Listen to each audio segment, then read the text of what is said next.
Okay, so at the bottom of page 8 is where we ended in the last notes, and I know I rushed through Mississippi, so I wanted to make sure we're comfortable with this because you're going to have to do this on your next quiz or test. So remember, you always start with your total number of letters. So Mississippi has 11 letters. That's why we put the 11 on the top. Just like up here, classes had 7. So Mississippi had 11, so that's what I put up there. Then you look at everything that repeats. So like I said, we have 4 S's, so I'm going to divide by 4 factorial. I have 4 I's, so I'm going to divide by 4 factorial again. And then I have 2 P's, so I'm going to divide by 2 P's. So when you do that, you would type it in your calculator and you would get 34,650. That's what we talked about before. So another perfect example of that would be banana. Okay. 6 letters. So in the numerator, you need 6 factorial. In the bottom, you need to look at what repeats. Because remember, if this first A replaces this A, it's still banana. Or if this A replaces this A, still banana. So I have 3 A's, so we're going to divide by 3 factorial.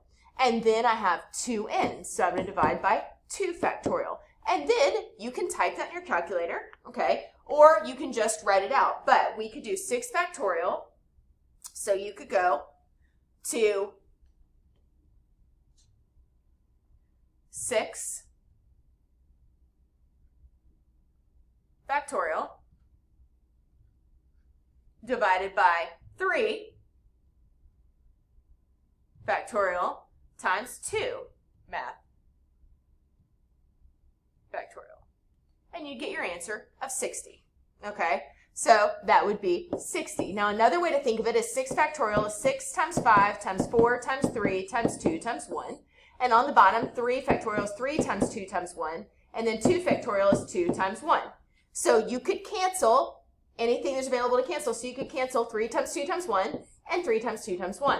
So in the top, 6 times 5 is 30, times 4 is 120, divided by 2 times 1 divided by 2, which is 60. So you get the same answer either way. Most people vote to just use their calculator, which I'm totally fine with, okay?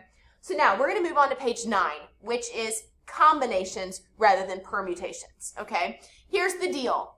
Combinations, order does not matter, y'all. Order doesn't matter. So let's consider the following. If you have 3 people, 1, 2, and 3, here are the possibilities. So what this is saying is if order doesn't matter, if I don't care about first, second, and third place, and we're just talking about 3 people, you can order them in 1, 2, and 3, 1, 3, and 2, 2, 1, and 3, all of those, but the order doesn't make any difference at all, okay? But if the order does matter, notice we have 6 choices if the order matters. If order doesn't matter, we just have 1 choice. It's people 1, 2, and 3.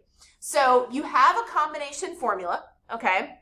It's right here. We don't typically use it, okay? The only thing I do want you to notice is the notation. This N choose R thing means combination. So what I mean by that is in this example, it says combination 3 choose 3, which is what we're doing. You have 3 numbers and you're choosing all 3 of them.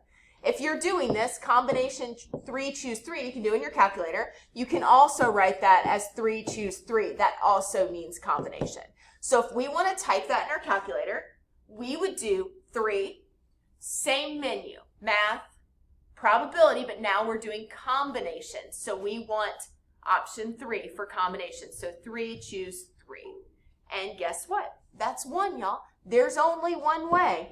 Okay, if you have 3 numbers and you're picking all 3 of them, there's only one way because it doesn't matter what order they go in. Okay, so now moving on from there. So it says a pizza shop offers 12 different toppings. How many different 3-topping pizzas? So 12 different toppings. How many different 3-topping pizzas? All right, so here's where people have trouble. How to decide whether it's a permutation or a combination.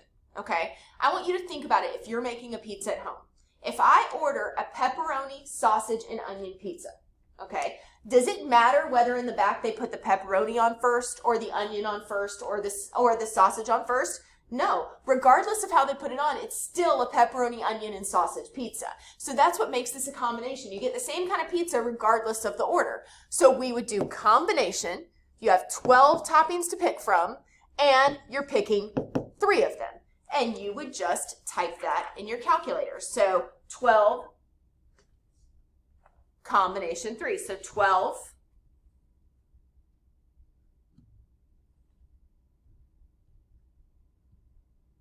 combination 3. And guess what? 220 choices. So you have 220 different types of pizza. Okay, that's all you're going to do because the order doesn't make any difference at all. So those are the instructions in the calculator if you need them. So then it says your English teacher has asked you to select 3 novels from a list of 10 to read as an independent project. And how many ways can you choose which books to read? Again, it doesn't matter which book you read first, second, or third. You just have to read 3 books. So it's a combination. You have 10 to pick from, and you choose 3. So again, you would go to your calculator. 10. You're going to get really good at this. 10, combination, 3. And guess what, y'all? You have 120 different ways. Okay? So now, a restaurant serves omelets that can be ordered with any of the ingredients. So, vegetarian ingredients, you can get green pepper, red pepper, onion, mushroom, tomato, and cheese. Okay? Meat, you can get ham, bacon, sausage, or steak. Now, suppose you want exactly 2 vegetarian ingredients and 1 meat ingredient in your omelet. How many different types of omelets? Okay, this combines 2 things. You need 2 vegetarian ingredients, you need 1 meat ingredient, and y'all, what does and mean? What does and mean with probability? It means to multiply. So we need to do our vegetarian ingredients times our meat ingredients. So we have a combination. You have 6 vegetarian ingredients to choose from, and you're picking 2 of them, times you have a combination, you have 1 meat ingredient you're picking, you have 4 to pick from, and you pick 1. And you're just going to type that in your calculator. So 15 times 4, and you're going to get 60 types of omelets. Okay? Same thing down here. But this is where people mess up. It says, suppose you can afford at most 3 ingredients. Okay, so at most, what does at most mean?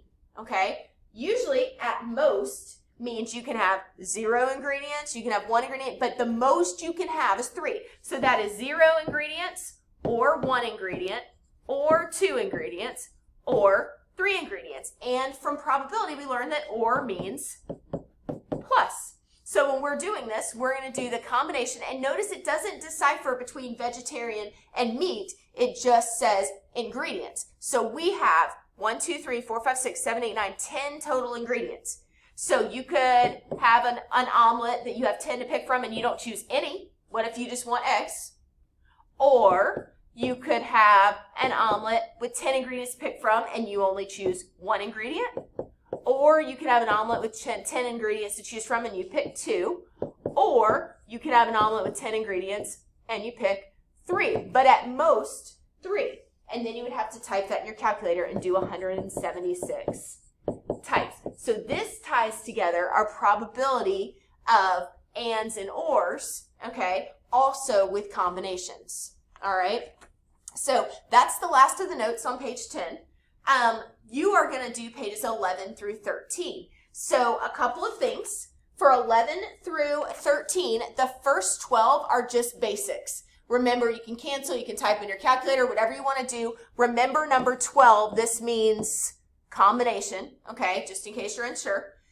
For 13 through 17, it's not wanting you to do the work. It says determine whether it's an example of a permutation or combination. So does order matter or does it not? So remember, permutation, order matters.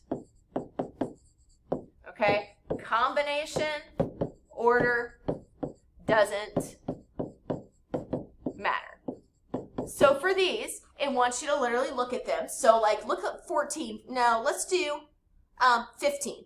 The number of 7-digit phone numbers that can be made using the digits 0 through 9. Okay, 7-digit phone number. Does the order matter? So when you dial a phone number, if you change the digits, do you call the same person?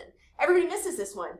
It's a permutation, y'all. So all you have to do is put a P. It's a permutation because if you flip-flop the numbers, you're calling somebody different. Okay? So if my phone number starts with 435, but you call 453, you call somebody completely different, okay? But look at 16. It says number of ways a committee of 3 could be chosen from a group of 20. You're just picking 3 people from a group of 20. Order doesn't make any difference there. So that would be a combination, okay? So everybody kind of see the difference there. Look at 17. The number of ways a president, vice president, and treasurer could be chosen from a group of 20. So look at the difference. And 16, you're just picking 3 people for a committee. In 17, you're picking specific positions. Well, like if you're the president, that's different than being the treasurer. So it's different. So order is going to matter. They have jobs. Okay? So you're going to have to do that for 13 and 14.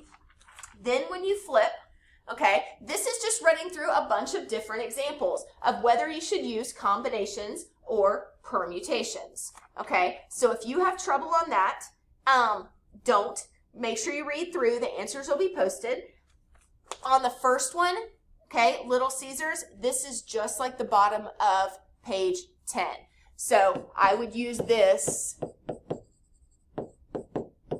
the notes we did that combine probability with combinations, okay? Same thing with 37, 38, and 39, okay? So this is a little bit of everything, and this should be your task. So good luck. Email your teacher if you have questions. And know that we're always here to help. And hello from Mr. Mercer.